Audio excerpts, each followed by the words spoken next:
You know what? I'm just gonna say it, okay? I don't understand why people are giving this game such bad scores. A quick afternoon of fun, it's a safe reimagining of what Battlefield once was, but far from a bold reinvention of what it could, and maybe should, be now. The story is solid, there's a replayability factor, this is a flawless $70 experience. C-Ram destroyed! I don't think I was supposed to do it from back here. I think it was supposed to be a little bit more cinematic. Yep, there it is. All right, let's get serious, okay? It's been too damn long since we had a solid Battlefield campaign, with Battlefield 4 being the last good story we witnessed. And you know, some might say Battlefield 1, you know, I'll entertain that as much as I do people who tell me that mushrooms are good on pizza. And if you're one of those people, fuck you. So whenever I saw IGN give this a catastrophic 5, seeing people I watch and trust say that it's not good and that it's the weakest part of the entire game, I had to experience it for myself. Granted, the game's been out long enough for people to experience it on their own, but I don't give a damn. I'm doing it anyways. So let's go ahead and break down the good, the bad, basically everything with the Battlefield 6 campaign. Let's get into it. The way this campaign starts off is exactly what I wanted to see, okay? I didn't care much for the reading aspect, but what I did care to see was this internal conflict in the good old US of A, brother. We don't get these kinds of stories much where a war is happening in our own backyard, and truth be told, I've kind of wanted this style of campaign since, I don't know, Burger Town from Modern Warfare 2. We get introduced to a group by the name of Pax Armada, who start becoming a pretty big deal pretty damn quickly. Well, how so, Blackout? Let's play a game called What Do You Think? First example, Pax Armada were set to take over Georgia and the transition was meant to be peaceful and all this other fun stuff. What do you think happened? I don't want it that bad. Well, maybe Command's got a plan. So we start getting bombs dropped on us. We tried to leave. Pax are rolling in helicopters and armored vehicles and even some damn tanks. Fuck, oh shit, that's a tank, bro. We do a little off-roading, blow up some heavy artillery, but this bastard's time clock just got punched as he shot down into the mountains by Pax Armada jets. We push a little further, and after demolishing a building, our evac chopper is getting us out of the base, and you know, you would expect that these are the people that we are going to play with through the entire campaign, right? Well, right? So here we are, guys. Chopper's down, Pax Armada are swarming in from all angles, and our character gives a final speech as he knows their odds of leaving this alive are about as good as someone from the Victorian era living past the age of 8. So, again, what do you think happens? Shit!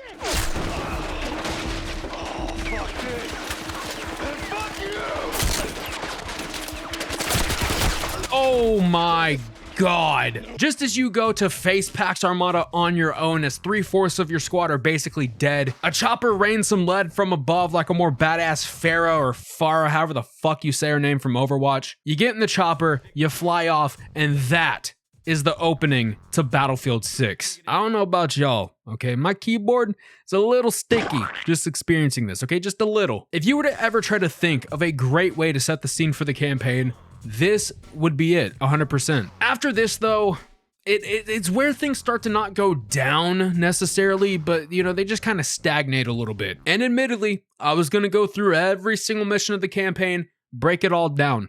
But after a while, and I really do hate to say this, they all start to feel the same a little bit. Your entire reason for doing anything through this entire campaign is to put an end to Kincaid and Pax Armada as a whole. In between each mission, you talk to Mills, who's sort of a liaison who would guide Dagger 1-3 in the background after damn near every mission, and all you do is interrogate her for information about her connection to Pax Armada. I will say that these interrogation sessions with Mills would have been best served if we had played this shit out in real time. And matter of fact, this entire campaign would have been best served if we played this out in real time. You know, some games can pull this flashback shit off really well, okay? But this game, you know, it's not terrible, I guess. You know, I'm glad I waited to put this video out though, because my God, I would have glazed this story like a fucking donut if you asked me around launch time. Now, is this to say that the campaign is bad?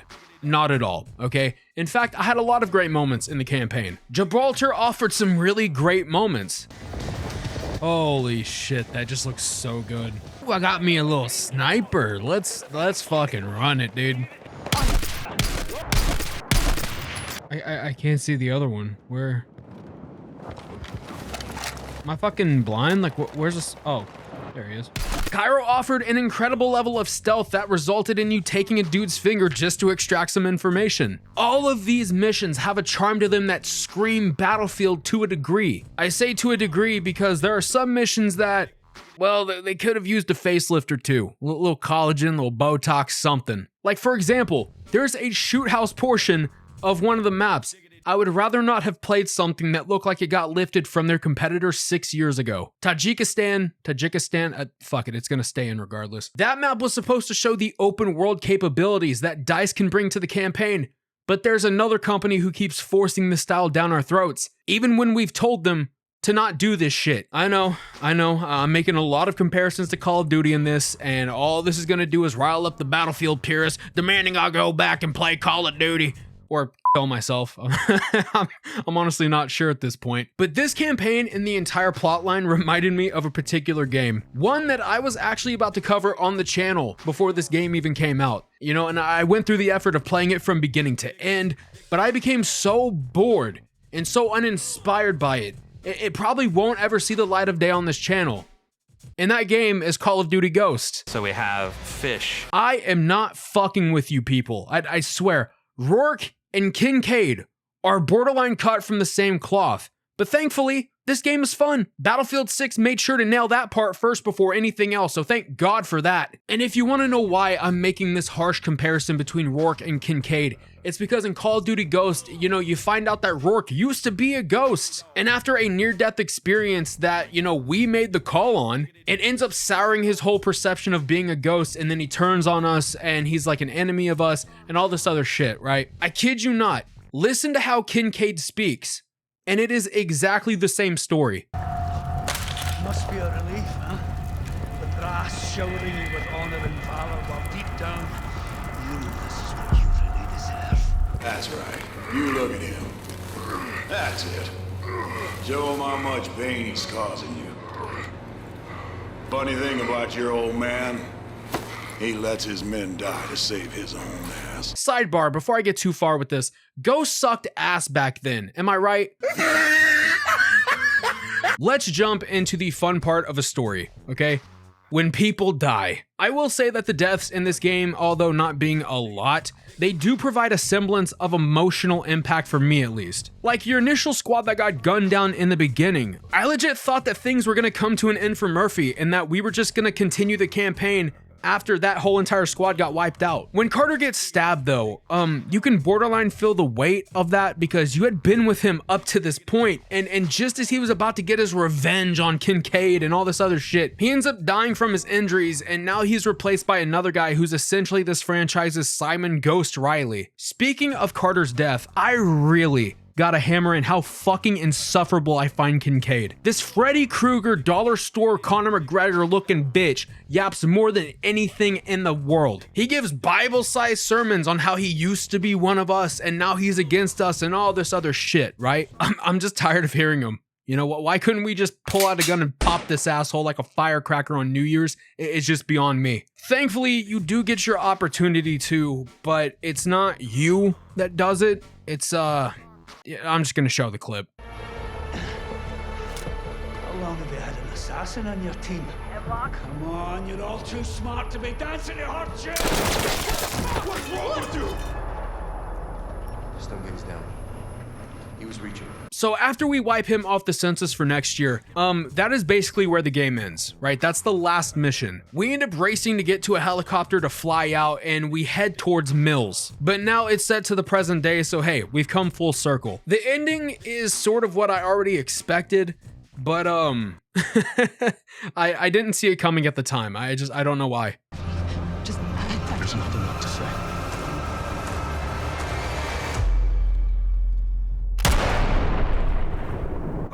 Oh, shit. Now that your job is done, what's there to do after punching a hole in someone's forehead? Well, you listen to Limp Bizkit, especially their new song about making love to Morgan Wallen on an elevator. You know the traditional wartime classic. Is that Limp Bizkit? Damn, I miss you, Chester. It's actually Limp Bizkit. That's sick. Looking back on the time I had, I'm in no way saying that Battlefield 6 should have ditched the idea of having a single player experience, right? What I am saying though is that if you put all your money on hoping this was gonna be on someone's top 3, you might be risking a bit too much. You know, that's a level of risk I would ask about a person's well-being over. It's going on my Mount Rushmore personally, but I was hoping for a little bit more something. I don't know. I'll give this entire campaign a solid 7 out of 10. No, seriously, in the eyes of the grizzled Battlefield community, this isn't better than the Bad Company games. Even 3 and 4 did a way better job at telling a story. But this one was pretty solid after not having a good traditional campaign for so damn long. It's a long shot, but if any of the devs come across this video, don't try to mimic COD too much with Battlefield 7 for fuck's sake. Hell, do another Bad Company installment. I'm sure that would be printing y'all more money than what it is now, I promise. But now I turn the mic to you. Let me know down below what you think about Battlefield 6. And while you're down there, tell me how much of a COD fanboy I am because I drew comparisons a little bit. Don't worry, I know it's gonna happen, just go ahead and do it. And while you're down there, go ahead and smash that like button and level that sub button. Also, YouTube can show you my content free of charge, as long as they're not suppressing my content.